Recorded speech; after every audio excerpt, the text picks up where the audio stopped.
Sa isang tahimik na barangay sa lungsod, nakatira ang pamilya ni Estela sa isang simpleng bahay na puno ng pagmamahalan. Sa umaga, madalas na naririnig ang tunog ng taxi ng kanyang tatay, si Mang Pedro, na bumubusi ng paalam habang papasok sa trabaho. Si Aling Nita naman, ang kanyang nanay ay abala sa pag-aayos ng mga gamit para sa kanyang trabaho bilang pedicurista sa isang parlor. Estela anak, kumain ka na bago ka pumasok sa eskwela ha? Tawag ni Aling Nita mula sa kusina habang inilalapag ang isang platong puno ng pritong itlog at sinangag sa mesa. Huwag mo kalimutang magbaon ng prutas. Alam kong mahabang araw mo ngayon. Opo nay, sagot ni Estela habang mabilis na inaayos ang kanyang bag. Inay, kailan po ba uuwi si Kuya Arnold? Matagal na rin mula nung huli siyang umuwi eh. Napangiti si Aling Nita at huminga ng malalim. Bukas anak. Sabi niya sa akin magpapahinga muna siya pagkatapos ng duty niya. Namimiss ka na rin daw naman niya. Napangiti si Estela sa narinig. Si Arnold, ang kanyang nakakatandang kapatid, ay isang polis na madalas ay wala sa bahay dahil sa kanyang mga tungkulin. Ngunit kahit gaano pa siya kaabala, palagi siyang naglalaan ng oras para sa kanyang pamilya, lalo na kay Estela. Habang kumakain si Estela ng almusal, narinig niyang bumukas ang pinto at pumasok si Mang Pedro. Pagod ngunit nakangiti. O Estela, mabuti at hindi ka pa umaalis. Kumusta ka anak? Bati nito habang humahaplo sa buhok ng anak. Mabuti naman po tatay. Kakain lang po ako bago pumasok. Sagot ni Estela sabay kuha ng isang hiwa ng itlog. Siguraduhin mong kumain ng mabuti. Mahirap kayo mag-aral ng walang laman ng tiyan. Paalala ni Mang Pedro sabay halik sa noo ni Estela. Nita, aalis rin ako pagkatapos nito. May ilang pasero na akong kailangang sunduin eh. Tumango si Aling Nita habang hinahaplos ang balikat ng asawa. Ingat ka Pedro ha. Alam mo naman, importante ang kalusugan mo. Oo, huwag kang mag-alala. Sagot ni Mang Pedro habang tumatawa. Estela, pumasok ka na at baka mahuli ka pa sa klase mo. Habang naglalakad papunta sa eskwela, iniisip ni Estela kung gaano siya kaswerte sa kanyang pamilya. Bagaman simple lamang ang kanilang buhay, hindi niya naramdaman ang kakulangan. Ang kanyang mga magulang ay palaging naroroon upang suportahan siya. At si Arnold ay palaging handang magbigay ng gabay sa kanya. Sa paaralan, mabilis na pumasok si Estela sa kanyang silid-aralan. Estela, dito ka na.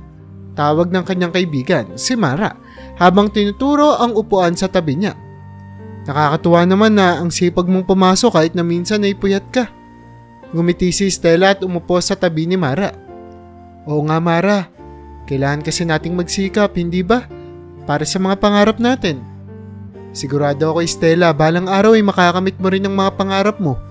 Sabi ni Mara habang nakatingin kay Estela na puno ng determinasyon. Habang tumatakbo ang araw, nariyan lagi ang isip ni Estela na isang araw, nais niyang maiahon ng kanyang pamilya sa hirap. Bagamat hindi sila mayaman, puno sila ng pagmamahalan at suporta para sa isa't isa. Isang bagay na alam niyang magiging sandigan niya sa anumang pagsubok na darating. Sa kanyang murang edad, malinaw na sa kanya ang halaga ng pamilya at ang pagsusumikap na ginagawa ng kanyang mga magulang upang mabigyan siya ng magandang kinabukasan. At sa bawat araw na lumilipas, patuloy na pinalalakas ni Estela ang kanyang determinasyon na balang araw, makakamit niya ang mga pangarap niya para sa kanyang pamilya. Pangarap na siya mismo ang magpupundar ng mga pagkakataon na magbibigay ng ginhawa sa kanila. Sa eskwelahan, si Estela ay kilala sa kanyang kasipagan. Kahit na hindi siya pinakamahusay sa lahat ng asignatura, ipinakita niya ang kanyang dedikasyon sa pag-aaral. Ngunit sa kabila ng kanyang pagsisikap, may mga bagay na hindi niya basta-bastang natututunan, tulad ng matematika at agham. Sa bawat pagsusulit, pinagbubutihan niya ngunit madalas ay nahihirapan siya sa mga komplikadong konsepto. Isang araw, pagkatapos ng klase, tinanong siya ng kanyang guro sa matematika. Estela, kumusta ang mga aralin natin? Nahihirapan ka ba?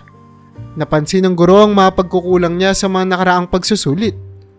Opo ma'am, hindi ko po talaga maintindihan ang ibang bahagi. Nahihiyang sagot ni Estela habang nag-aayos ng kanyang mga gamit. Pero sinusubukan ko naman po. Ngumiti ang guro at hinaplos ang kanyang balikat. Walang masama sa paghihirap, Estela. Ang mahalaga ay ang pagsusumikap. Huwag kang panghinaan ng loob, tandaan mo palaging may paraan. Ngunit sa kabila ng kanyang mga kahinaan sa matematika at agham, si Stella ay may isang bagay na lubos niyang kinagigiliwan, ang pagbabasa ng mga libro. Ito ang naging kanlungan niya sa mga panahong nakakaramdam siya ng pagkalito o panghihina ng loob. Sa pamamagitan ng pagbabasa, natuto siya ng mga bagong bagay at higit sa lahat, nagagawa niyang mag-excel sa English na subject. Dahil dito, naging natural para kay Stella ang pagsulat at sa encouragement ng kanyang guro sa English, sumali siya sa kanilang journalism club. Stella, naisip mo na bang sumali sa journalism club? Tanong ng kanyang guro sa English isang araw. Magaling kang magsulat, sigurado akong magiging asset ka roon. Hindi ko po alam ma'am, pero gusto ko naman pong subukan. Sagot ni Stella na may halong kaba at pananabik. Sa unang araw ng kanyang pagsali sa journalism club, sinamahan siya ni Mara, na noon pa man ay kasapi na ng club. Dito kay Stella, siguradong mag-e-enjoy ka rito. Masiglang sabi ni Mara habang tinuturo ang upuan sa tabi niya. Nagsimula silang magsulat ng mga artikulo tungkol sa kanilang eskwelahan, mga balitang tumatalakay sa mga pangyayari at programa ng paaralan. Dito, natagpuan ni Stella ang tunay niyang interes at talento. Sa bawat salitang kanyang isinusulat, nararamdaman niyang parang lumalawak ang kanyang mundo. Alam mo Mara, parang dito ko natagpuan ang gusto kong gawin sa buhay. Sabi ni Stella habang nagtatype sa kanyang laptop. Gusto kong magkwento, magbahagi ng mga karanasan at balita. At magaling ka roon ni Stella, napakahusay mong magsulat. Sagot naman ni Mara habang tinatapos ang sarili niyang artikulo. Sigurado akong marami kang magagawa sa journalism club na to. Sa tuwing natatapos ang klase, nagiging takbuhan ni Stella ang journalism club. Dito, nadala niya ang lahat ng kanyang emosyon, mga pangarap at mga kwento. Hindi man siya ang pinakamatalino sa ibang asignatura, alam niyang dito, sa pagsusulat, kaya niyang ipakita ang kanyang kakayahan at ang tunay niyang pagkatao. At sa bawat artikulong kanyang natatapos, unti-unti niyang nararamdaman na kaya niyang harapin ang anumang pagsubok na dumating, hanggat may mga kwentong kailangan niyang ibahagi. Nagpatuloy ang araw-araw na buhay ni Stella, puno ng kasipagan sa eskwelahan at kasiyahan sa bawat pagsusulat niya sa journalism club. Ngunit may mga pagkakataong lalo siyang sumisigla. Ang mga araw na binibisita siya ng kanyang kuya, si Arnold. Tuwing uuwi si Arnold mula sa trabaho bilang pulis, palaging sinisigurado niyang magkakaroon sila ng oras ni Stella para maglibot sa bayan. Kuya, nandyan ka na! Masiglang bati ni Stella isang hapon habang pumasok si Arnold sa kanilang bahay. Dala ang ilang pasalubong. Oo bunso, kumusta naman ang eskwela mo? Tanong ni Arnold habang niyayakap si Stella. Magayos ka na at sumama ka sa akin sa bayan. May oras tayo para maglibot doon. Nagliwanag ang mga mata ni Stella sa tuwa. Talaga kuya? Makakabili ba ako ng mga bagong libro? Tanong niya. Halos hindi mapigilan ang kanyang excitement. Tumpak ka dyan kapatid. Basta't may nakita kang gusto mo. Sige, bilhin natin. Sagot ni Arnold na may ngiti sa labi. Alam niyang malaking bagay ang mga simpleng lakad nila para sa kapatid, lalo na't alam niya kung gaano kahilig ito sa pagbabasa. Sa bayan, pinasyalan nila ang mga paboritong tindahan ni Stella, ang tindahan ng libro at mga gamit pang eskwela. Habang naglilibot, napansin ni Arnold ang kislap sa mga mata ng kanyang kapatid tuwing nakakakita ito ng mga bagong libro o magagandang papel. Kuya, ito, gustong gusto ko tong libro na to talaga eh. Sabi ni Stella habang hawak-hawak ang isang nobela. Ang tagal ko na kayong gusto tong basahin. Kung yan ang magpapasaya sa'yo bunso, sige bilhin na natin. Sagot ni Arnold, sabay abot ng pera sa cashier. At kumuha ka na rin ng mga papel para sa pagsusulat mo. Matapos makapamili, naupo sila sa isang maliit na kainan sa gilid ng daan para magpahinga. Habang nagmemeryenda, tinanong ni Arnold si Stella tungkol sa kanyang pagsusulat. Ano bang mga sinusulat mo ngayon bunso? Balita ko magaling ka raw sa journalism ah. Ngumiti si Stella. Halatang natutuwa na pag-usapan ng kanyang hilig. Kuya, nagsusulat ako. Hindi lang ng balita kundi pati ng mga tula. Minsan kapag wala akong magawa, sinusulat ko ang mga naiisip ko. Tungkol sa buhay, sa mga tao sa paligid ko, ganun. Napakaganda naman yan. Sabi ni Arnold habang nakatingin kay Stella na puno ng pagmamalaki. Alam mo, siguro balang araw, Makikita ko rin yung mga sinulat mo sa mga pahayagan, sa mga dyaryo, ganun. Naku, salamat kuya. Sagot ni Stella na may ngiti sa labi. Alam mo kasi kuya, ikaw ang inspirasyon ko sa marami sa mga sinusulat ko. Lahat ng kwento mo tungkol sa trabaho mo, sa mga tao, sa lahat ng ginagawa mo. Alam mo ba, malaking bahagi ng mga tula ko yun. Habang nag-uusap sila, ramdam ni Arnold ang pagmamahal at pagpapahalaga ni Stella sa kanyang pamilya at sa mundo sa paligid niya. Alam niyang malayo pa ang mararating ng kanyang kapatid, hindi lang dahil sa talino at sipag nito, kundi dahil sa puso nitong handang mag-alay ng oras at pagmamahal sa mga bagay na mahalaga sa kanya. At sa tuwing babalik na sila sa kanilang bahay, bit-bit ang bagong libro at papel, nararamdaman ni Stella ang kagalakan na dulot ng simpleng buhay kasama ang kanyang pamilya.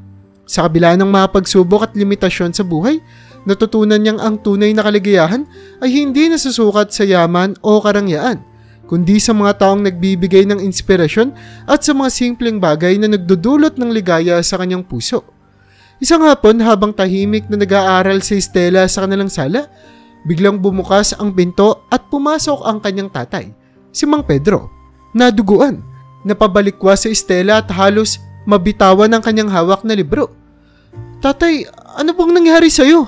Sigaw ni Stella. Nanginginig ang boses habang mabilis na lumapit sa kanyang tatay.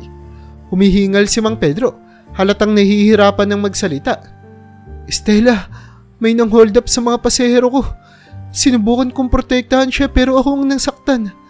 Halos pabulong niyang sabi habang hawak-hawak ang sugat sa kanyang tagiliran. Agad na sumigaw si Stella para tawagin ang kanyang nanay. Nay! Nay, tulungan niyo po kami! Agad nakita ni Aling Nita ang nangyari sa kanyang asawa at mabilis na napaluhod sa tabi ni Mang Pedro nang makita ang kalagayan nito. Pedro, Diyos ko, kailangan nating madala ka agad sa ospital.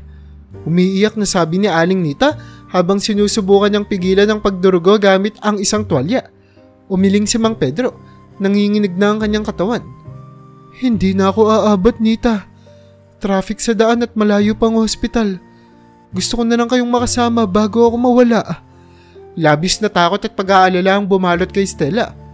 Tatay, wag naman po kayong sumuko. Kaya pa natin, tatay. Mangyayari pa yung mga plano natin. Pakiusap ni Stella habang hinahaplos ang kamay ng kanyang tatay. Ngunit kitang-kita ni Stella sa mga mata ni Mang Pedro ang panghihina nito. Stella, anak, patawarin mo ko. Hindi ko na magagawang makita kang magtapos. Pero alam kong magiging maayos ka. Maging matatag ka, ha? Ipagpatuloy mo ang mga pangarap mo, anak. Huwag po kayong magsalita ng ganyan, tatay. Kailangan po namin kayo. Umiiyak na sagot ni Stella. Ramdam ang bawat pighati ng mga sandaling iyon. Huwag kang mag-alala, anak. Mahal kita. Mahal ko kayo ng nanay mo. Unti-unting nanghihina ang boses ni Mang Pedro habang pilit na pinipigilan ng mga luha sa kanyang mga mata. Si Aling Nita ay nanginginig na sa takot at lungkot. Pedro, huwag kang susuko. Mahal na mahal ka namin. Ang mga luha ni Aling Nita ay walang tigil sa pagbagsak habang mahigpit na hinahawakan ng kamay ng asawa. Ngunit bago pa man makapagsalita muli si Mang Pedro, bumagsak ang kanyang ulo sa balikat ni Stella. Tatay! Tatay, gising po kayo!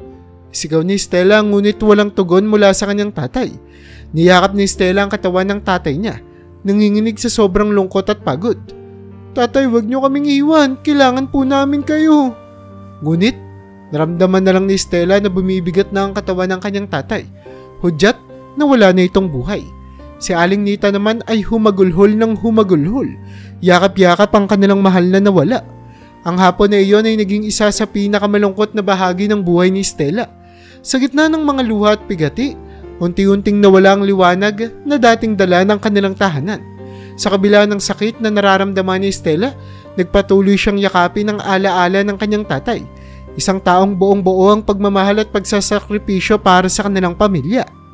Nang matanggap ni Arnold ang balita tungkol sa pagkamatay ng kanyang tatay, tila gumuho ang mundo niya. Sa bawat tibok ng kanyang puso, ramdam niya ang galit at puot na bumabalot sa kanya. Agad siyang tumakbo sa impila ng pulisya. Hindi kayang tanggapin ang sinapit ng kanyang tatay nang hindi lumalaban. Arnold, kumalma ka lang, sabi ng kanyang kasamahan habang tinutulungan siyang maghanap ng mga impormasyon. Alam kong mahirap to pero kailangan nating maging maingat sa pag-iimbestiga. Kalma?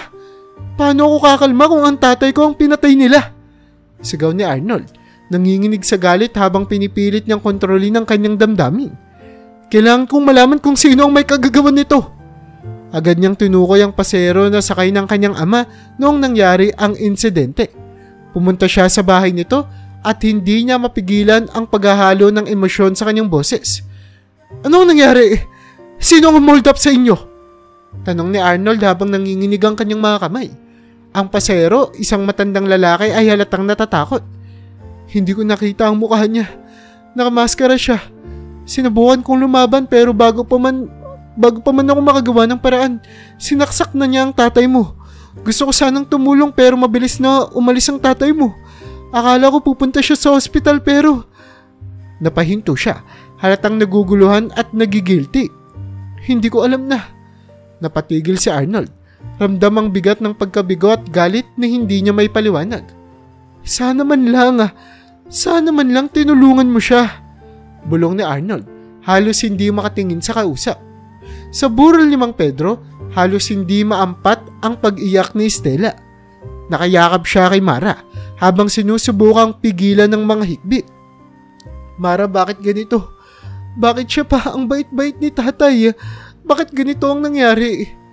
Humihikbing tanong ni Stella, halos walang lakas sa kanyang boses. Stella, wala na tayong magagawa, sabi ni Mara habang hinahaplos ang likod ng kaibigan. Pero nandito ako para sa iyo at para sa pamilya mo. Hindi ka namin pababayaan. Sa isang sulok, nakatayo si Arnold, tahimik na nagbabantay habang ang kanyang mga mata ay puno ng galit at bighati. Hindi niya kayang tanggapin na ang kanyang tatay ay nawala ng ganon na lamang nang hindi man lang niya ito nailigtas. Pangako tatay, hindi kita bibiguin. Hahanapin ko ang gumawa nito sa iyo. Tahimik niyang bulong sa sarili. Si Aling Nita naman ay nakaluhod sa tabi ng kabaong ng kanyang asawa. Hawak ang kamay ni Mang Pedro na tila ba'y hindi pa rin kayang tanggapin ang katotohanan. Pedro, paano na kami?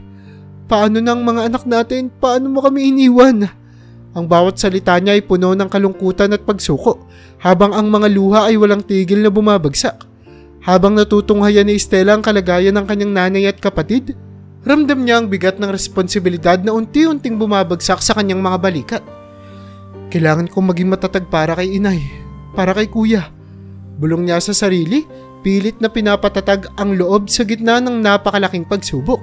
Ngunit sa kabila ng lahat ng sakit at bigati, naroon pa rin ang pagmamahalan at suporta mula sa bawat isa. Alam nilang sa bawat at sa kabila ng trahedya, kailangan nilang magpatuloy para sa isa't isa at para sa alaala ni Mang Pedro na mananatiling buhay sa kanilang mga puso. Ang araw ng pagtatapos ni Stella sa high school ay dumating. Isang okasyon na inaasam-asam ng marami, ngunit sa kanya ay may halong lungkot at pangungulila.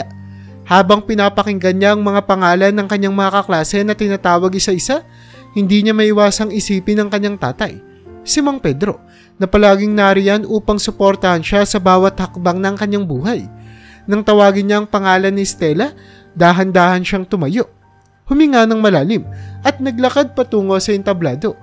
Habang tinatanggap ang diploma, tumingin siya sa itaas. Tila ba hinahanap ang presensya ng kanyang tatay. Para po sa inyo to, tatay. Tahimik na bulong ni Stella habang pilit na pinipigilan ang mga luha na bumagsak sa kanyang mga mata. Pangako ko, magsusumikap po ako para matupad ang lahat ng mga pangarap na meron ka para sa akin. Pagkatapos ng seremonya, habang nakatayo siya sa gilid ng entablado, iniisip ang mga alaala ng kanyang tatay, nilapitan siya ni Arnold. Proud na proud si tatay sa iyo ngayon, Stella, sabi ni Arnold habang inaakbayan ng kapatid. Alam kong nandyan siya, nanonood sa iyo, nakangiti. Ngumiti naman si Stella kahit may halong lungkot. Sana nga kuya, sana naririnig niya ang pangako ko na itutuloy ko ang mga plano niya para sa akin. Niyakap ni Arnold ang kanyang kapatid. Alam niyang hindi madali ang araw na iyon para kay Stella. Hindi ka nag-iisa, Stella. Kasama mo kami ni nanay sa bawat hakbang mo. Lahat ng gagawin mo, para na rin yun kay tatay.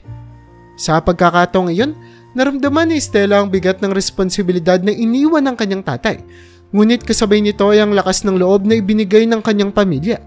Alam niyang mahaba pa ang landas na tatahakin, ngunit handa siyang harapin ito ng may buong tapang at determinasyon. Bitbit ang mga aral at pagmamahal na iniwan ni Mang Pedro sa kanilang mga buhay. Matapos ang pagtatapos ni Stella sa high school, bumalik siya sa kanilang tahanan na may halong saya at pag-aalala. Habang nakaupo siya sa kanilang sala, iniisip niya ang kanyang mga susunod na hakbang. Ano ba talaga ang gustong gawin? Tanong niya sa sarili habang tinitignan ang kanyang diploma. Lumapit si Aling Nita, dala ang isang tasa ng kape at naupo sa tabi niya. Anak, alam kong malapit na ang pasukan mo sa kolehiyo.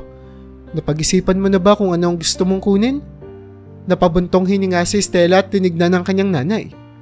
Nay, sa totoo lang po, hindi ko alam. Wala akong nararamdamang passion para sa anumang kurso eh. Pero ang alam ko, gusto ko munang magtrabaho. Gusto ko munang makatulong sa iyo at makaipon para sa sarili kong pag-aaral. Nagulat si Aling Nita sa sagot ng anak. Pero nak, kaya ka namin pinag-aaral ng tatay mo kasi gusto naming may pagpatuloy mo ang mga pangarap mo. Hindi kita gusto pang pahirapan, Nay. Alam kong mahirap ang buhay ngayon lalo na wala na si tatay at ayokong dagdagan pa ang iniisip mo. Kaya ko naman to, Nay. Gusto ko lang na ako ang sumustento sa sarili kong pag-aaral kapag handa na ako. Paliwanag ni Stella, pinipilit na huwag magpakita ng kaba. Pero nang malaman ni Arnold ang plano ng kanyang kapatid, agad siyang tumutol. Stella, hindi pwede yan. Kailangan mong ipagpatuloy ang pag-aaral mo, hindi mo pwedeng sayangin ang oportunidad na to. Ngunit nagmatigas si Stella. Kuya, alam kong gusto mong magpatuloy ako sa kolehiyo. Pero hindi ko pa talaga alam kung ano ang gusto kong gawin. Ayoko mag-aral ng walang direksyon. Gusto ko munang mag-ipon, magtrabaho at mag-isip. Tsaka gusto kong makatulong sa inyo ni nanay. Napatigil si Arnold. Kitang-kita sa mukha niya ang pag-aalala. Ngunit alam niyang hindi basta-basta magpapalit ng isip si Stella. Kung yan ang desisyon mo, sige, susuportahan kita. Pero gusto ko lang siguraduhin na hindi mo pinapabayaan ang sarili mo. Tumango si Stella. Nagpasalamat sa kanyang kapatid. Salamat kuya, gagawin ko to. Hindi lang para sa sarili ko kundi para na rin kay tatay. Gusto kong ipakita sa inyo na kaya ko ring tumayo sa sarili kong mga paa. Nagsimula siyang magtrabaho bilang cashier sa isang restaurant. Araw-araw, masaya siya na natututo ng mga bagay-bagay. Ngunit naramdaman niya na gusto niyang higit pang mapalawak ang kanyang kaalaman at kasanayan, lalo na sa wikang Ingles na lagi niyang pinagbubutihan. Kaya naman isang gabi, habang nag-uusap sila ni Mara, ibinahagi ni Stella ang kanyang plano. Mara, iniisip kong mag-apply sa isang call center agency. Gusto kong gamitin ang English skills ko para mas mapahusay pa ito. Magandang idea yan, Stella. Sa call center, marami kang matututunan doon at mas malaki rin ang kita kumpara sa pagiging cashier mo. Sagot ni Mara, na halatang natutuwa sa idea ng kaibigan. Kailangan kong subukan. Para kay tatay, para sa amin at para na rin sa akin. Sabi ni Stella, puno ng determinasyon sa kanyang boses. Sa paglipas ng mga araw, nagsimula siyang mag-apply sa iba't ibang call center agencies. Umaasang ito na ang susi para sa mas magandang kinabukasan. Isang kinabukasang makakatulong siya sa kanyang pamilya habang hinahanap ang kanyang tunay na passion. Pagkatapos ng mahigpit na training sa call center, natanggap na rin si Stella bilang isa sa mga natitirang 5 sa kanilang batch.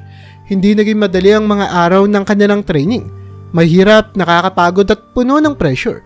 Marami sa kanilang batch ang sumuko, habang ang iba naman ay nagdesisyong lumipat ng ibang kumpanya. Isang umaga, habang naghihintay ng kanilang unang assignment, lumapit si Lorraine kay Stella. Stella, grabe yung training no? Hindi ko akalaing ganito kahirap. Sabi ni Lorraine, isa sa mga katrabaho ni Stella, habang inaayos ang kanyang headset. Oo nga, Lorraine. Akala ko nga minsan susuko na rin ako eh. Sagot ni Stella habang nag-aayos ng kanyang workstation. Pero nandito na tayo, kaya kailangan na lang natin magpatuloy. Napangiti si Lorraine, ramdam ang kaba at excitement na magkahalong bumabalot sa kanilang dalawa. Alam mo, buti na lang magkasama tayo dito. Mas mabuti na may kakilala ka, di ba? Oo, lalo na't voice call tayo. Sagot ni Stella habang tinitignan ng screen ng kanyang computer. Mas nakakapagod pero at least nandito ka. Sa bagay, sagot ni Lorraine. Pero nakaka-challenge din, di ba? Gusto ko yung feeling na nakikipag-usap ka sa ibang tao kahit na minsan ay mahirap silang pakisamahan. Napangiti si Stella sa sinabi ni Lorraine. Bagamat magkaiba ang kanilang mga ugali, si Lorraine ay mas outgoing at masiyahin, habang si Stella ay mas tahimik at observant. Naging magaan ang loob niya sa bagong kaibigan. Oo nga Lorraine, masaya rin to, lalo na kung may matutulungan kong customer na mahirap intindihin. Speaking of, sabi ni Lorraine, ano palang gagawin mo sa unang break natin? Baka gusto mong sumabay ka sa akin para magkape muna tayo. O sige, sabay na tayo. Sagot ni Stella na may ngiti sa labi. Ramdam ang kagalanan ng loob sa bagong kaibigan. Habang nag-uusap sila, pumasok ang team leader nila at binati ang 5 na natira sa kanilang batch. Good morning everyone. Congratulations on passing the training. Ngayon mag-start na kayo sa mga live calls. So be ready. If you have any questions or need help, just approach me or anyone from the team. Napatingin si Stella kay Lorraine na tila ba nagpapalakas ng loob sa isa't isa. Kaya natin to Stella, sabi ni Lorraine na may tapik sa balikat ni Stella. First day, let's do our best. Tumango si Stella. Pinipilit na ibsan ang kaba sa kanyang dibdib. Oo Lorraine, kaya natin to. Basta't magkasama tayo, alam kong kakayanin natin. Sa mga unang araw nila sa call center, palagi silang magkasama ni Lorraine, lalo na tuwing break time. Habang lumilipas ang mga araw, lalo silang naging malapit sa isa't isa. Nagtutulungan sa bawat pagkakataon at nagsasalo ng mga kwento at pangarap. Naging pamilyar din si Stella sa iba pang kasama nila na nasa non-voice team naman. Ngunit ibang naging bonding nila ni Lorraine dahil sa kanilang shared experience sa voice calls. Bawat tawag, bawat client na humihingi ng tulong ay nagiging mas madali dahil alam ni Stella na may isang kaibigan siyang kasama sa bawat hakbang. Habang patuloy silang nagtatrabaho, unti-unting napapansin ni Stella na hindi lamang ito bastang trabaho para sa kanya. Sa bawat araw na nagdaan, nadiskubre niya ang bagong kakayahan, ang pagtutulungan at suporta mula sa mga bagong kaibigan at ang kahalagahan ng pagiging handa sa bawat hamon na darating. Sa paglipas ng mga buwan, unti-unting nasanay si Stella sa panggabing trabaho. Bagamat mahirap ang adjustment, natutunan niyang mag-manage ng kanyang oras. Tuwing umaga, pagkatapos ng kanyang shift, diretso siyang uuwi para matulog. Sa gabi naman, bago pumasok sa trabaho, hinahatid siya ni Arnold na naging routine na nila bilang magkapatid. Kuya, salamat ulit ha. Laking tulong talaga na ikaw ang nagdadrive para sa akin. Sabi ni Stella isang gabi habang nakasakay sila sa sasakyan ni Arnold. Wala nga naman yun bunso. Gusto ko lang siguraduhin na, alam mo, safe ka palagi. Sagot ni Arnold habang tinitignan ng kapatid na puno ng pagmamalasakit. Dahil sa madalas na pagsasama, nakilala na nga ni Lorraine si Arnold at agad na nahulog ang loob nito sa kanya. Isang gabi habang nag-aayos si Stella ng kanyang workstation, nilapitan siya ni Lorraine na halatang kinakabahan. Stella, pwede ba akong magtanong? Pabulong na tanong ni Lorraine. Sure, ano ba yon? Sagot ni Stella na nagtataka sa reaksyon ng kaibigan. Kasi si Kuya Arnold mo. Single pa ba siya? Tanong ni Lorraine habang halatang naiilang. Natatawa si Stella pero napansin din niyang seryoso si Lorraine. Ha? Oo, single pa si Kuya. Bakit mo naitanong? Nag-blush si Lorraine at nagpatuloy. Kasi Stella, crush ko siya. Baka pa naman, pwede mo akong ireto sa kanya. Nagulat si Stella pero natuwa rin. Talaga? Sige, pwede ko namang sabihin kay Kuya. Alam mo, kapag naisip ko ngayon, mukhang bagay nga kayo. Salamat Stella ha. Sana mag-work kami. Sabi ni Lorraine na halatang excited. Nang sumunod na mga araw, nagawa ni Stella na kausapin si Arnold tungkol sa hiling ni Lorraine. Kuya, alam mo ba na crush ka ni Lorraine yung katrabaho ko? Ha? Talaga? Akala ko nagjo-joke ka lang nakaraan. Sagot ni Arnold, halatang nagulat pero may ngiti sa labi. Oh, anong sabi mo sa kanya? Sinabi ko na baka pwede kayong magkakilala pa ng mas maigi. Wala ka naman di bang girlfriend? Di ba? Tanong ni Stella. Tila ine-interrogate na ang kapatid. Wala naman. Sige, pwede ko siyang ligawan kung gusto niya. Tugon ni Arnold na may halong pag-aalangan pero may interes. At mula sa araw na iyon, naging mas close si Lorraine at Arnold.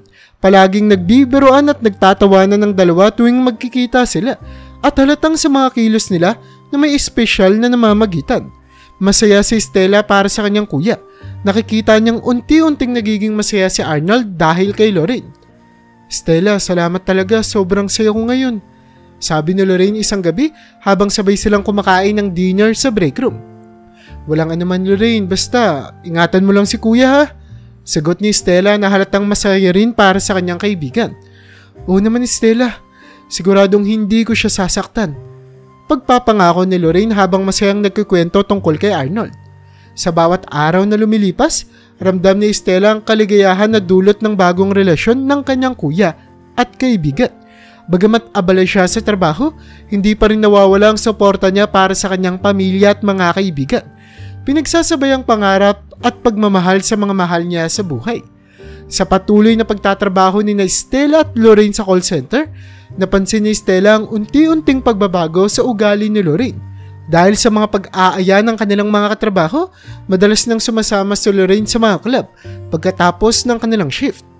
Isang gabi, habang nasa break room sila, napansin ni Stella na inaya na naman si Lorraine ng kanilang mga kaopisina. Lorraine, punta tayo sa club mamaya ha? Sobrang saya doon, promise. Aya ng isa nilang katrabaho. O tara na Lorraine, dagdag pa ng isa. Kailangan nating mag-relax pagkatapos ng trabaho. Napangiti si Lorraine at agad na pumayag. O sige, sasama ako. Kailangan ko rin ng pahinga. Habang nakikinig si Stella, napansin niyang palagi na lang si Lorraine ang nakakasama sa mga ganitong lakad. Hindi naman ito tipo ni Stella kaya't palagi siyang tumatanggi. Lorraine, sigurado ka bang okay ka lang? Medyo napapadalas na yung pag-gimmick mo eh. Tanong ni Stella, nag-aalala para sa kaibigan. Okay lang ako Stella, kailangan ko lang mag-enjoy minsan. Sagot ni Lorraine na tila walang alalahanin. Nang malaman ni Arnold na palaging sumasama si Lorraine sa mga inuman, lalo siyang nag-alala. Stella, pwede bang samahan mo si Lorraine isang beses? Gusto ko lang malaman kung ano talagang ginagawa niya doon. Sabi ni Arnold isang gabi habang hinahatid si Stella sa trabaho. Nag-aalangan si Stella pero dahil sa pag-aalala ng kanyang kuya, bumayag siya. Sige kuya, sasama ako pero isang beses lang ha. Kinagabihan, pagkatapos ng shift, sumama si Stella sa grupo ni Lorraine papunta sa club. Sa una, tahimik lang siyang nakaupo at nagmamasid habang ang mga kasamahan nila ay nagsisimula ng mag-inuman. Hindi nagtagal, napansin ni Stella ang bigat ng pag-inom ni Lorraine. Hindi lang siya umiinom ng isang baso kundi marami pa. Lorraine, baka sobra na yan. Hindi ka na sanay uminom ng ganyang karami, di ba? Paalala ni Stella pero tila hindi siya pinapansin ng kaibigan. Relax ka lang Stella, kaya ko to. Sagot ni Lorraine na halatang medyo lasing na. Habang lumalalim ang gabi, nagulat si Stella nang makita si Lorraine na nakikipagsayaw sa isang lalaking hindi niya kilala. Halos hindi na makapagpigil si Lorraine at laking gulat ni Stella nang makita niyang may kahalikan na si Lorraine. Mabilis lang kinuhanan ng litrato ang eksena. Hindi alam kung ano ang dapat gawin. Pagkatapos ng ilang minuto, lumabas si Stella ng club at umuwi na. Hindi na niya kaya pang manatili roon. Kinabukasan kinausap niya ang kanyang kuya. Kuya, kailangan mong malaman to. Sabi ni Stella habang pinapakita ang litrato kay Arnold. Lorraine, hindi siya tama kagabi. Halos hindi na siya mapigilan. Hindi na mapigilan si Lorraine. Halatang nagulat si Arnold sa nakita. Hindi ko akalain ganito ang ginagawa niya. Hindi to pwede. Sabi ni Arnold, halatang galit at nasasaktan. Ilang araw matapos nito, nagpasya si Arnold na makipaghiwalay kay Lorraine. Lorraine, nalaman ko ang ginagawa mo sa club. Hindi na kita mapagkakatiwalaan. Diretso niyang sinabi kay Lorraine na halatang nagulat at nasaktan. Ano? Paano mo nalaman? Tanong ni Lorraine, pero agad niyang napagtanto na si Stella ang nagsumbong. Si Stella, sinabi niya sa akin ang lahat.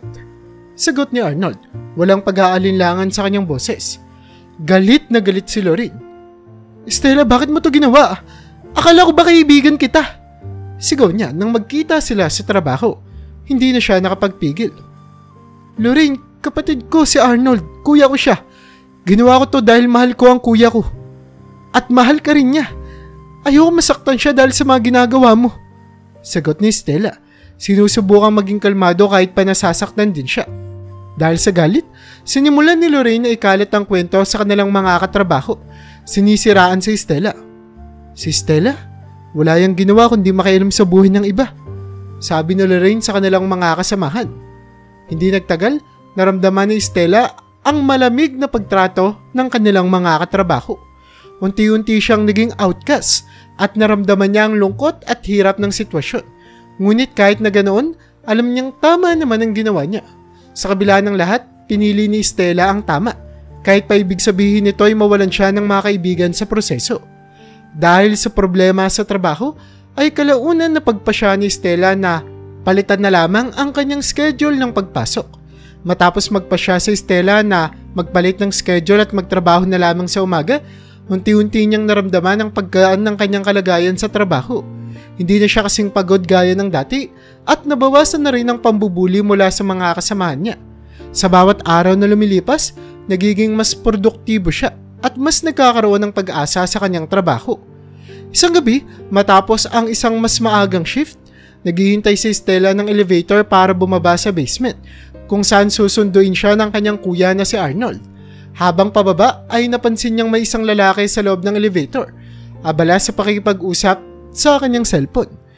Hindi na nga masyadong pinansin ni Stella ang lalaki, ngunit narinig niya ang malalim na boses nito habang nagsasalita.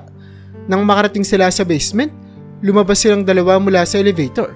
Nakayuko pa rin ang lalaki, abala sa kanyang pag-uusap sa cellphone. Habang papalapit sila sa parking area, biglang napansin ni Stella ang isang kotse na mabilis na papalapit sa direksyon ng lalaki. Sa sobrang pagkaabala nito sa pakikipag-usap, hindi niya napansin ang paparating na panganib. Grabe, hindi niya nakikita yung kotse, sabi ni Stella habang nagmamadaling tumakbo papunta sa lalaki. Agad siyang sumigaw, "Kuya, tumabi ka dyan!" At hinila ang lalaki palayo sa paparating na kotse. Sa isang iglap, naiwasan nila ang aksidente. Nagulat ang lalaki at agad na pinutol ang tawag. "Salamat, hindi ko napansin na may kotse na palang papalapit," sabi niya, halatang may halong kaba at pasasalamat sa boses. "Wala yun, mabuti na lang at nakita ko agad," sagot ni Stella. Nakahinga na ng maluwag. "Mag-ingat ka sa susunod, kuya." Ngumiti ang lalaki at tumingin kay Stella. Tila ba sinisipat ang kabuuan ng kanyang pagkatao. "Salamat ulit, kung hindi dahil sa iyo baka napahamak na ako. Pwede ko bang makuha ang number mo? Gusto ko lang magpasalamat ulit bukas." Medyo nagulat si Stella pero naisip niyang wala namang masama kung ibibigay niya ang kanyang number. "Sige kuya, pero walang anuman yun ha." Matapos kunin ang number ni Stella, nagpaalam na ang lalaki at umalis. Ilang sandali lang ay dumating na rin sa Arnold para sunduin siya. Napansin na Arnold ang nangyari, kaya't agad niyang tinanong si Stella habang sila'y nasa sasakyan. "Stella, anong nangyari? Bakit mo hinila yung lalaki?" Tanong ni Arnold halatang nag-aalala. Hindi niya kasi napansin na may kotse palang paparating. Nagulat din ako kaya hinila ko na lang siya para maligtas buhay niya. Paliwanag ni Stella. Habang hinahaplos ang kanyang braso, ramdam pa rin ang adrenaline na naramdaman niya kanina. "Alam mong delikado yun, di ba? Paano kung may nangyari sa'yo?" Galit ngunit nag-aalalang sabi ni Arnold. Nakatingin kay Stella na tila ba sinusuri ang bawat kilos niya. "Kuya, okay lang ako. Wala namang masama sa ginawa ko. Nakatulong pa nga ako, di ba?" Sagot ni Stella. Sinusubukang magpaliwanag sa kapatid. "Pero Stella, gusto ko lang na maging ligtas ka palagi. Huwag ka na lang basta-bastang sumugod sa ganun, lalo na't hindi mo naman kilala yung taong yun." Paliwanag ni Arnold. Pilit na pinapalambot ang tono ng boses. Napaisip si Stella sa sinabi ng kanyang kuya. "Oo nga, pero alam ko namang tama ang ginawa ko. Basta magiging maingat na lang talaga ako sa susunod." Napatigil si Arnold at napabuntong hininga. "Ay naku Stella, basta. Mag-ingat ka palagi, mahalaga ka sa akin." "Salamat kuya, alam ko naman, mag-iingat na ako." Sagot ni Stella na may ngiti sa labi. Naisip niyang kahit anong mangyari, palagi namang nariyan ang kanyang kuya para sa kanya. Kinabukasan habang nasa break si Stella sa kanyang trabaho, nakatanggap siya ng text mula sa lalaking iniligtas niya noong nakarang gabi. "Hi, si Richmond to. Yung guy na tinulungan mo kagabi. Gusto ko lang sanang ayain ka magkape sa break mo kung okay lang sa'yo. Libre ko na bilang pasasalamat." Napangiti si Stella habang binabasa ang mensahe. Bakit hindi? Mukhang mabait naman siya. Naisip niya habang nagre-reply. "Sure, Richmond.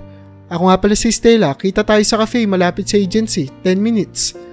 Pagdating sa cafe, agad siyang nakita ni Richmond at kinawayan. Nakangiti ito habang iniaabot ang isang menu kay Stella.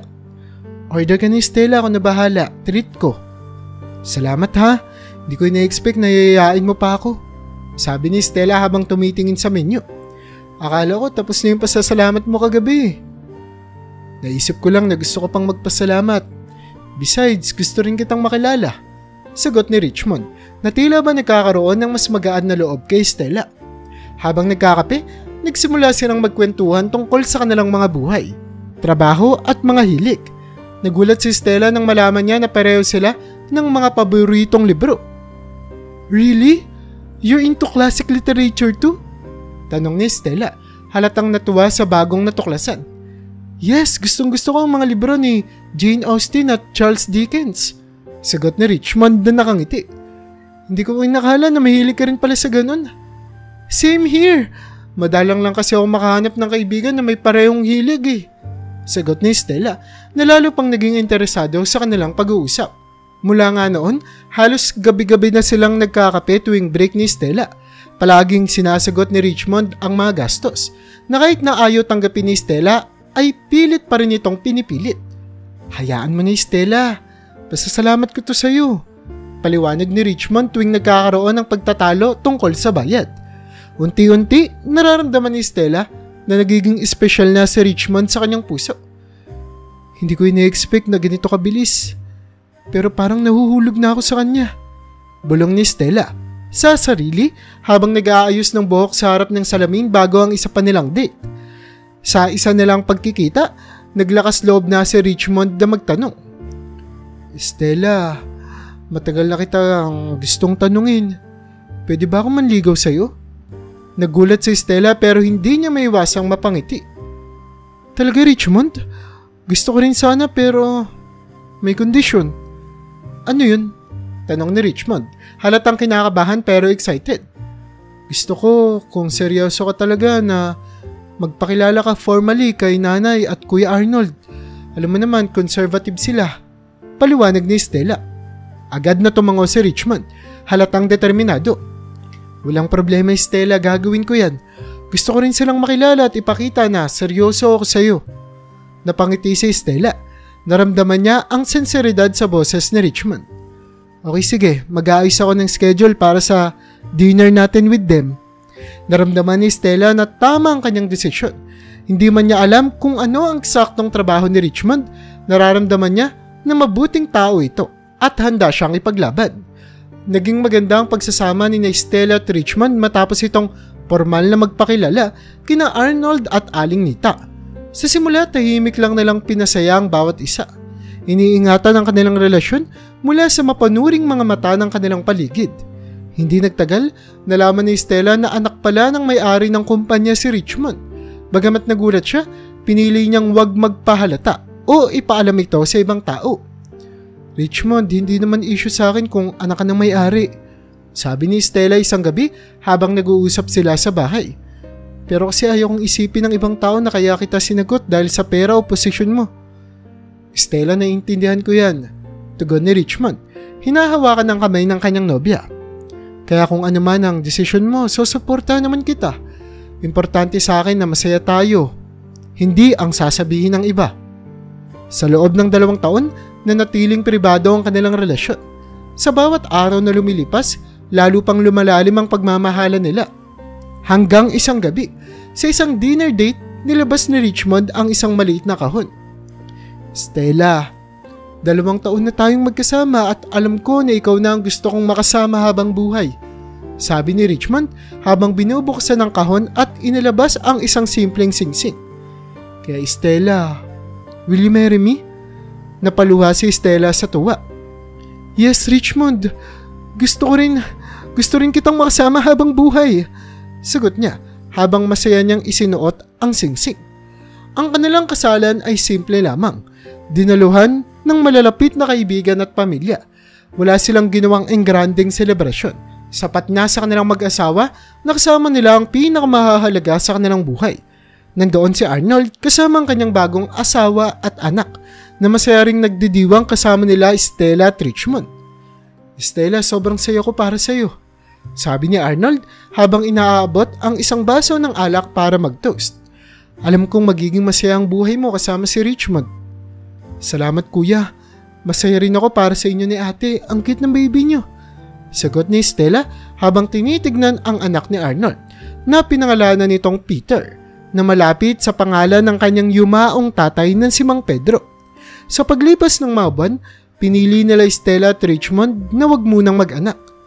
Gusto ko munang mag-focus tayo sa mga pangarap natin, Richmond. Sabi ni Stella isang gabi habang nag-uusap sila tungkol sa kanilang hinaharap. Pagdating ng tamang panahon, magiging handa tayo. Tumango naman si Richmond. Sumasang-ayon sa desisyon ni Stella. Tama ka naman, Stella. May panahon naman para sa lahat. At alam kong kapag dumating na tayo sa puntong yun, magiging handa tayo bilang magulang. Naging abala ang mag-asawa sa kanilang mga buhay.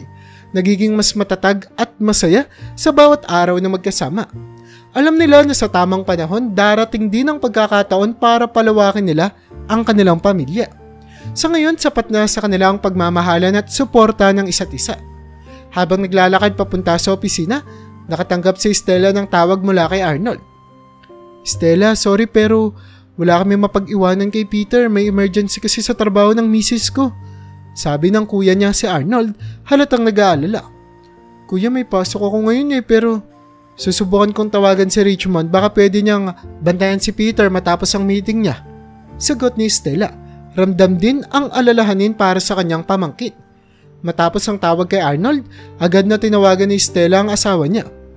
Mahal, may fever sana ako. Wala kasing magbabantay kay Peter. Pwede mo ba siyang bantayan pagkatapos ng meeting mo? Tanong ni Stella. Walang problema, Stella. Pagkatapos ng meeting ko, pupuntahan ko na kayo. Ako na ang bahala kay Peter. Sagot ni Richmond na laging handang tumulong. Dahil dito, nagpa siya si Stella na dumaan muna kina Arnold para kunin si Peter. Pagkatapos nito, dumiretso siya sa opisina. Pagdating niya doon, nalaman niyang napahaba ang meeting ni Richmond.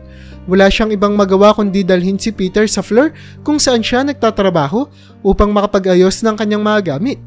Habang inaalagaan ng sanggol at nag-aayos ng kanyang workspace, naramdaman ni Stella ang mga matang nakatingin sa kanya. Napansin niyang si Lorraine ang isa sa mga ito. Sa kanyang nakita, bigla itong napangisi at naglakad papalapit. Stella, ano yan? Nagdala ka pa ng sanggol sa trabaho? Tanong ni Lorraine na may halong pang-uuyam sa boses. Wala lang kasing magbabantay sa pamangkin ko kaya dinala ko muna siya dito. Hindi naman magtatagal, ihatid ko siya mamaya sa magbabantay sa kanya. Paliwanag ni Stella. Sinusubukang manatiling kalmado. Pero hindi nawala ang masamang intensyon ni Lorraine. Agad niyang pinagsabihan ang ilang katrabaho nila na sinabayan pa ng pag-iingay upang makuha ang atensyon ng manager. Hindi nagtagal, lumapit ang manager sa kanila. Halatang nababahala. Stella, bakit may sanggol dito? Bawal ang ganito sa floor natin. Matigas na sinabi ng manager. Pasensya na po sir, wala po kasi yung magbabantay sa kanya. Malapit naman na din po siya matapos, mga ilang minuto na lang po. Paliwanag ni Stella. Ramdam ang kaba sa kanyang dibdib. Ngunit hindi napigilan ng manager ang galit. Lalo na sa pangungulit ni Lorraine at ng iba pang katrabaho. Hindi ito katanggap-tanggap, Stella. Hindi pwede ang ganito sa trabaho. Kailangan kitang sisantahin. Lumabas ka na ngayon din. Nagulat si Stella. Halos hindi makapaniwala sa narinig. Pero, sir, please. Hindi ko naman po sinasadya. Nangingilid ang luha niyang pakiusap. Pasensya na, Stella. Sinusunod ko lang ang rules at regulations sa opisinang to. At hindi tama yung ginagawa mo. May patakaran tayo sa kumpanyang to. Matigas na sagot ng manager. Walang nagawa si Stella kundi sundin ang utos ng manager. Umiiyak siyang lumabas ng floor. Dala si Peter sa kanyang mga bisik. Pagdating niya sa lobby ng kumpanya, naupo siya sa isang upuan. Pilit na iniintindi ang bigat ng kanyang nararamdaman. Hindi to totoo. Paano na ako? Tanong ni Stella sa sarili habang hawak-hawak si Peter. Patuloy ang pag-agos ng kanyang mga luha. Habang naghihintay si Stella sa lobby ng kumpanya, hawak-hawak si Peter. Naramdaman niyang nag-vibrate ang kanyang cellphone. Nakita niyang si Richmond ang tumatawag. Hello, mahal? Sagot ni Stella. Pilit na pinipigil ang kanyang paghikbi. Stella, ano nangyari? Bakit parang malungkot ka? Tanong ni Richmond na halatang nag-aalala sa tono ng kanyang boses. Hindi na napigilin ni Stella ang kanyang emosyon. Sinisante nila ako, Richmond, dahil dinala ko si Peter sa floor namin. Pinagalitan ako ng manager at pinalaya sa trabaho. Kwento ni Stella, halos hindi pa rin niya mapigilan ang kanyang pag-iyak. Nagulat si Richmond sa narinig. What? Sinisante ka nila dahil lang sa pagdadala mo kay Peter? Hindi yan tama. Puntahan mo ako sa office ngayon din. Sabi niya, halatang seryoso at determinado. Agad na pumunta si Stella sa opisina ni Richmond, kasama si Peter. Pagdating doon, niyaya siya ni Richmond na samahan siya pabalik sa floor kung saan naganap ang insidente. Pagdating nila doon, agad na nagtanong ang manager. Halatang hindi pa rin alam kung sino talaga si Richmond. Anong ginagawa niyo dito? Sinabi ko na kay Stella na kailangan niyang umalis Sabi ng manager, hindi pa rin alam ang tunay na sitwasyon. Tinignan ni Richmond ang manager ng may malamig na ekspresyon, mula ulo hanggang paa. Siguro hindi niyo pa ako kilala ng lubusan. Ako si Richmond Saldovan, ang may-ari ng kumpanyang to, at asawa ko si Stella. Nanlaki ang mga mata ng manager, pati na rin si Lorraine at ang iba pang mga kasamahan ni Stella. Walang makapagsalita sa gulat. At gusto ko lang linawin, patuloy ni Richmond, na wala sa patakaran ng kumpanya ang kailangang sesante na ang empleyado dahil lamang sa pagdadala ng sanggol sa trabaho, lalo na kung may valid naman na dahilan. Nanatiling tahimik ang buong floor, halatang nag-aalala sa mga susunod na mangyayari. Tumingin si Richmond sa manager at kay Lorraine. Ang galit sa kanyang boses ay hindi na niya itinago. Dahil sa hindi patas na pagtrato at sa mali ninyong desisyon, sinesisante ko kayo ngayon din. Hindi na nakapagsalita pa ang manager at si Lorraine. Alam nilang wala silang magagawa sa naging desisyon ni Richmond. Agad silang pinalabas mula sa opisina, kasama ang iba pang mga empleyado na sumuporta sa kanila. Nang mawala na ang mga tao, humarap si Richmond kay Stella. Ang kanyang mukha ay puno ng pagmamalasakit. Stella, pasensya na sa nangyari. Hindi ko hahayaan na ganito ang trato nila sa'yo. Dapat magtulungan tayong dalawa. Yumakap si Stella kay Richmond. Ramdam ang init ng pagmamahal at proteksyon mula sa kanyang asawa. Salamat, mahal. Hindi ko akalain na ganito ang mangyayari. Pero alam kong nandyan ka palagi para sa akin. Sabi ni Stella. Masaya na muling naibalik ang kanyang dignidad at respeto. Mula sa araw na iyon, naging mas matatag ang kanilang pagsasama. Alam nilang sa anumang pagsubok, magkasama nilang haharapin ito. Matapos ang lahat ng nangyari, napagpasya ni Stella na oras na para ipagpatuloy ang kanyang buhay sa paraang alam niyang makapagbibigay sa kanya ng tunay na kaligayahan. Sa kabila ng gulo at alingasngas na dulot ng pagkakakilala sa kanya bilang asawa ng may-ari ng kumpanya, pinili ni Stella na umalis na sa trabaho. Alam niyang magiging mas mahirap panatilihin ang profesionalismo sa loob ng kumpanya, lalo na't umiikot na ang mga chismis. Isang gabi, habang magkasamang naghahapunan sina Stella at Richmond sa kanilang tahanan, nagkaroon sila ng malalim na pag-uusap. Richmond, gusto ko sanang ipagpatuloy ang pag-aaral ko, sabi ni Stella, puno ng determinasyon ang kanyang boses.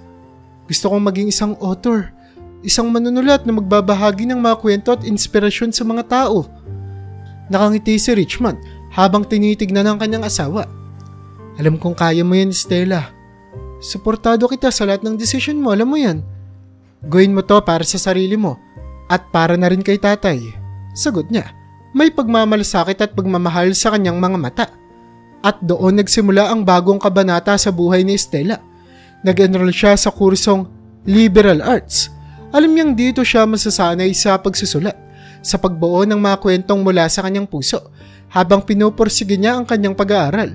Hindi niya maiwasang maalala ang kanyang tatay, si Mang Pedro, na palaging nagbibigay sa kanya ng inspirasyon at lakas ng loob. Para sa iyo to, tatay. Alam kong lagi mong ginusto na tuparin ko ang mga pangarap ko. Bulong ni Stella habang nagsusulat ng kanyang unang draft para sa isang nobela. Sa bawat salitang kanyang sinusulat, ramdam niya ang presensya ng kanyang tatay na tila ba gabay pa rin niya kahit wala na ito sa mundong ibabaw.